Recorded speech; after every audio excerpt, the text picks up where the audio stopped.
Good afternoon. Good morning, Ron. How are you, Aristo? I'm okay. I'm bathing in the energies today. The crazy energies all over the place. They certainly are insane. I've been working with these energies and going through a lot of symptoms, including headaches, although my sleep hasn't been very much affected, but it is definitely a challenge. A lot of the stuff that the resources I've been accumulating all of these years are specifically attuned to working with these energies, so the challenge is definitely noted. Yeah. Is there anything in particular you'd like to discuss this morning? Or this Yes, afternoon for you? yes. In fact, there is. I'd like to talk about archetypes today. Archetypes? Archetypes, yes. Okay. It's something I wanted to discuss for a while, and all of these other things kept coming up. And I found myself basically responding to situations, your own videos and everything, and other people's comments, and all of the issues that have been coming up. So I wanted to just bring that in and not have it just a pure response to things that are coming through, but also some input that I felt was, passionate to me. Archetypes are very important. In fact, they're more important than most people know because they are the cornerstones of manifesting. They are the cornerstones of what makes our reality. They are the building blocks of our experience. They are essentially what connects us as human beings with each other and with our planet. Archetypes are a human experience, but nature herself relates to them as part of herself. But they are part of our psychic DNA, you might say, but also part of manifestation itself in that way. Archetypes are like you have 20 amino acids that make up all proteins. You have 4 chemicals that make up your DNA. In a similar manner, archetypes together in their synthesis and all their infinite variety make up all of our human experience. And so when we speak of creating our own reality, we are speaking of becoming architects of archetypes, archetypal architects, and metabolizing and digesting, but not only that, purifying them. So as far as I know, archetypally speaking, there are essentially 3 modes of from the yang or masculine or consciousness point of view of addressing archetypes as a manifestor. And these are creating, preserving, and transforming, taken from the Eastern traditions. From the feminine point of view, in dealing with creating a reality, there are also 3 modes. And you notice many of the ancient gods have this thing called a trident. And the trident is usually held by a male. And it's considered a weapon of war, but it's not. In Eastern traditions, there's a snake wrapped around it. And it has the same representation as the snake wrapped around the tree, the Garden of Eden. The snake is considered a kind of masculine thing, but the tree itself is actually feminine in nature, even though it has a phallic whatever, but still, within its flows, it is absorbing nutrients, it emits oxygen, it is a nourisher, it is a creator, a preserver, and a transformer from all the catalytic effects it has on the atmosphere and the soil. So essentially, the tree and the trident are one and the same, and it is also our own nature. The feminine triplicity of dealing with archetypes and manifesting is wisdom, or Sophia, desire, and, shall we say, vibration, energy, action. So if you combine the 3 masculine dynamics with the 3 feminine dynamics, you have a 6-fold essence and your own 7-fold being in connection with it, your own central being, so it creates a 7-elemental dynamic. Now, all of this is an archetypal explanation. So if you try to take it literally, you end up floundering. The only way to address archetypes is to participate with them. Because like our very DNA, they are a part of us, and they are what link us to the world. Now, why am I saying this? Well, all of our discussions, not just our discussions, but what you're talking about, are archetypal discussions. The OPPT speaks in terms of archetypes. Money is an archetype in its very essential nature. It represents a fundamental dynamic of human expression, creation, preservation, and transformation through wisdom, desire, and action in terms of how we deal with manifestation. It's a fundamental template. We call it money, but it really has no inherent name. It's actually, you can call it relationship in its fundamental form. Money is simply an external representation of this. And, you've discussed it as well. The only way we're going to get rid of money is when we get rid of effort, because this is where that's where the compensation is. The reason for money is not so much because we don't trust each other. It's to keep a track of all that is going on in terms of external reality, in terms of material reality, where there's still survival stuff going on, where you still have to eat, and where you still deal with mundane things. So it's temporary. And I don't know how long it would last, but I believe that the real issue is dishonesty. When we look at the system and we look at everything, that is the only issue. So we're looking at a system where we say dishonesty is going to be a permanent thing, so we have to find ways to prevent it or keep track of it or whatever. And it's like, you can't. It's a cancer. Eventually it will eat away. Even the founding fathers saw that, of the US, that the cancer basically every so often you have to go into crisis. So we're saying that's not good enough, because every time we go into crisis, the psychopaths always end up one-upping the situation. However, every time they do one-up the situation, they also are forced, in order to gain power, they have to give us power. What they have given us is the system.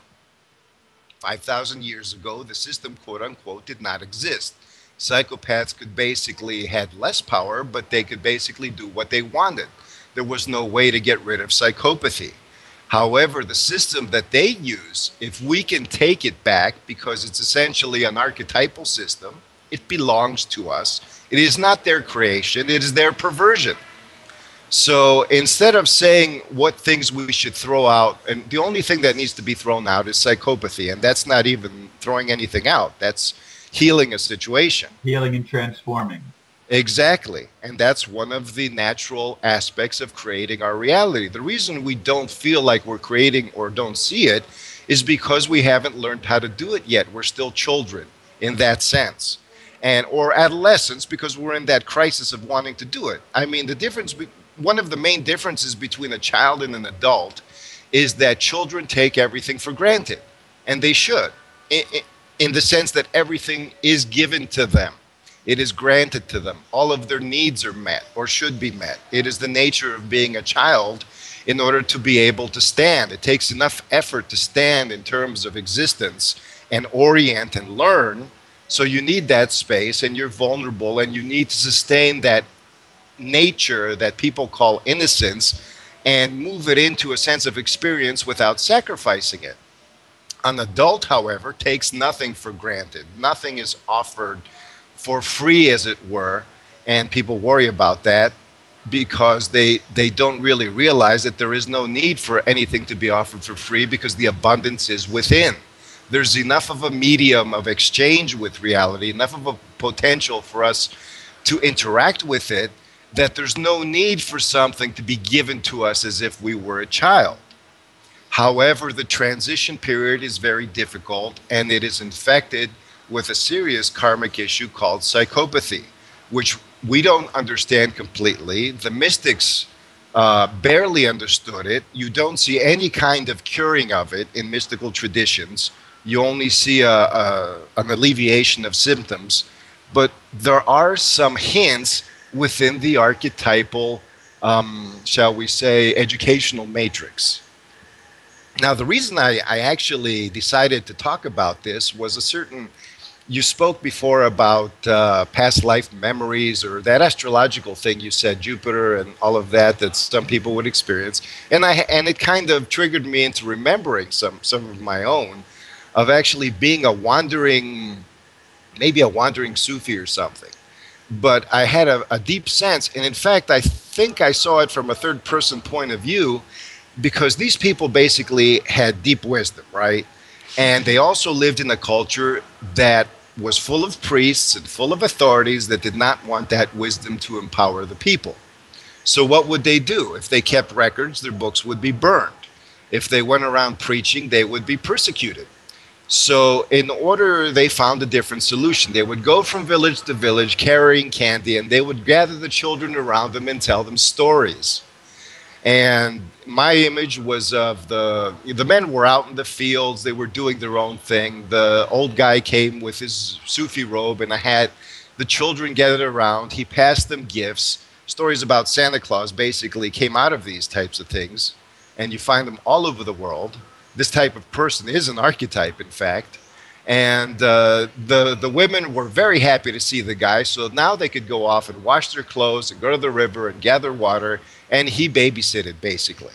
And as he babysitted, he told them stories, and these stories became fairy tales. And within those stories was the wisdom that, and parables, and within those stories was the wisdom that if the guy just went up to the adults and told them this, this, and that, it would go over their heads. They wouldn't understand it. They would fear it. But the children's hearts resonated with it. There was the hero's journey. There were adventures. There was a sense of aspiration and dreaming. So these things never die. The real tradition, the oral tradition, exists even in Hollywood, even in the arts, even in our dreams that we dream at night, because all of these are based on archetypes. Now, here is one archetype.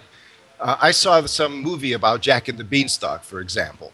And Jack and the Beanstalk is really Jacob's letter, Jack, Jacob. And he went, and so he tells the story in the way that the Bible does not, because the Bible isn't the root archetype. The Bible is a regurgitated version, altered for a specific culture, for specific reasons. The Bible doesn't talk about giants being in the sky. These giants are what you might call the Nephilim in biblical literature. If you went to these heavenly realms, you didn't discover nice people, nice angels, nice ETs, or whatever. You discovered titanic forces that would start fighting with you. They would, basically, you were challenged to integrate them. And the shaman experienced that integration as a kind of battle because it had an intensity. It's like the energies we experience today. We are actually like Jacob, who is in battling with the angel. It's a very similar experience. Only it's not war in terms of how the psychopaths have redefined the word battle. Battle in the old days used to be a ritualistic contest.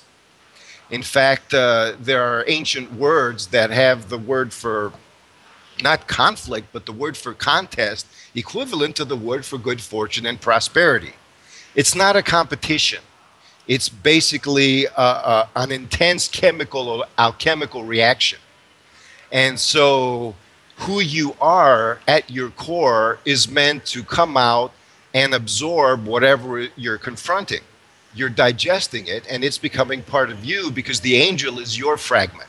You are not the angel's fragment. Let's put it that way. But if you don't live up to your own sense of being, then there is the sense that the angel or essence or whatever it is, that giant is going to absorb you. And it manifests that way, then you become a psychopath. This is what happened to the Nephilim, which were children of mystics, children of people who grounded angelic forces, who went, the angels fell. Angels are immaterial.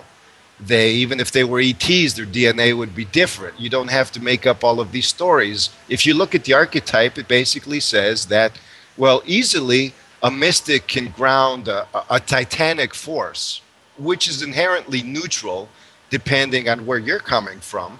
And even if they're incredibly well-meaning, if they're not fully integrative of the underworld counterparts of that titanic force, then psychopathy comes into the picture because it's not accepted. So these people, however, were mystics, and they were also masters of spiritual bypass, as all mystics potentially are. It's one of the greatest challenges of mysticism, or spiritually oriented mysticism.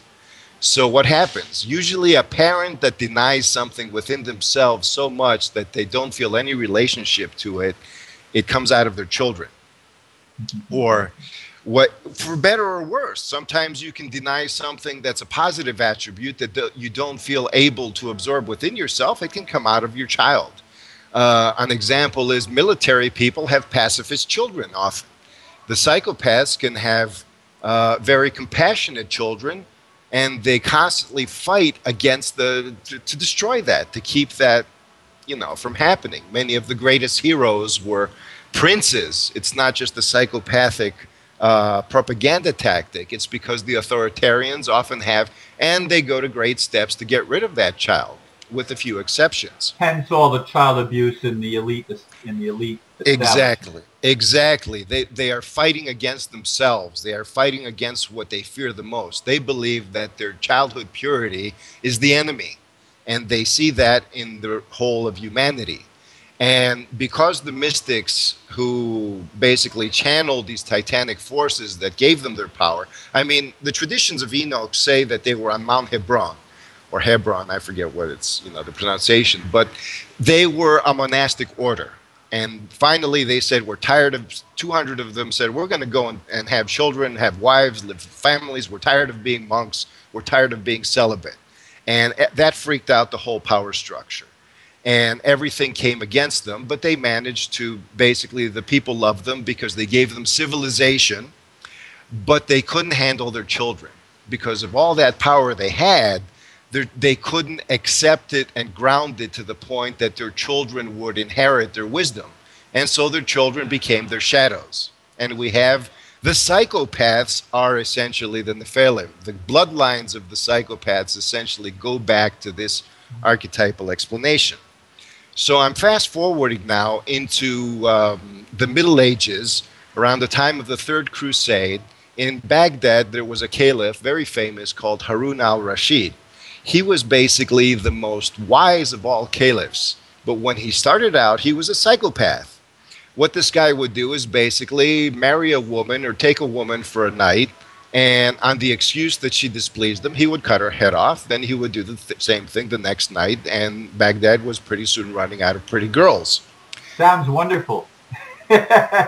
So this is the story of the Arabian Nights, basically, and how it started. But there is a truth behind this, because history tells us that this guy originally came onto the throne and it was not a pretty picture. He encountered a lot of turmoil, he was stressed, whatever, but he had this thing against, you know, they tried to pressure him to marry, and he basically said, no, I'm just going to go through all the women I can, and on any pretext I can chop their heads off. So one woman who was very compassionate, who actually saw the good in him, decided to volunteer, and as he was trying to get her into bed, she said, look, man, you know, let me entertain you first. Let me tell you a story. So she told him the first story of what was to become 1,001 stories. What Scheherazade did, and this is in the tradition, she would go to the marketplace in the morning and find all of the wise Sufis and just offer them a cup of tea or a cup of coffee. And they had coffee in those days in Arabia. And she would say, please tell me one of the great stories, you know, because the Sufis were notorious for this wealth of fairy tales and parables that they knew. So they would give her, and she would do it synchronistically. What is the story today? It would be like playing the, what is the story, oh God, that I need to tell this guy today? So each time she told a story, a little bit of wisdom was conveyed, because she truly loved Harun. And so there was a resonating effect that went with the story, and he was entranced, and he was looking forward. And eventually he fell in love with her by the 1001st night, when she ran out of stories, and he became the wise ruler that history tells us that he is. So wow. I didn't know that story. I appreciate that. It's, you know, I wanted to keep the talk a little bit different today, a little more entertaining, you might say. And that's the whole thing. Archetypes are entertaining, not because, oh, it's a pastime, but because we are designed from our very DNA. They are food for the soul. And so we identify, that's why we go to the movies. That's why Hollywood and propaganda is so prevalent and so effective. It takes advantage of it's like sugar. We desire all of these minerals and all of these vitamins and all of this that are in fruits and all of these. And so what the industry does is it mimics the taste and enhances it and distorts it. And so we become addicted to junk foods that have nothing. Propaganda is an imitation of archetypal truth. These, like David Icke says, psychopathy cannot create anything. It cannot preserve anything. It cannot even transform anything. All it can do is destroy. It has one little ounce of transformation. Psychopaths came from a shamanic tradition that became distorted because they could not handle the shadow, because humanity um, wasn't mature enough to help them carry that weight. And this is what our challenge is today. So I want to shift a little bit to one last story. And this archetypal story, I believe, is prophetic. It's a very well-known story from the Brothers Grimm, and it comes from a mystical tradition. There are many symbols in it, and you know it as the fisherman and his wife. The fisherman basically goes, and he's very poor, and his wife is very poor. They're two humble people. This is how humanity started. They could barely eke a living in their shack. So he goes and one day catches this giant fish, which is actually a genie. The fish basically represents something in the ethers, the fish that feeds the people. It's a kind of nourisher. It's a kind of guardian spirit, but it is within manifestation, within the underworld. It is our very ability to manifest, but taken as part of the life flow itself. So the fisherman, as the go-between from the wife, which is the matriarchal force, where this story comes from, back in the days when matriarchs were the authority, but also they passed it off so as to, they kept it because it basically kind of demonizes the female character.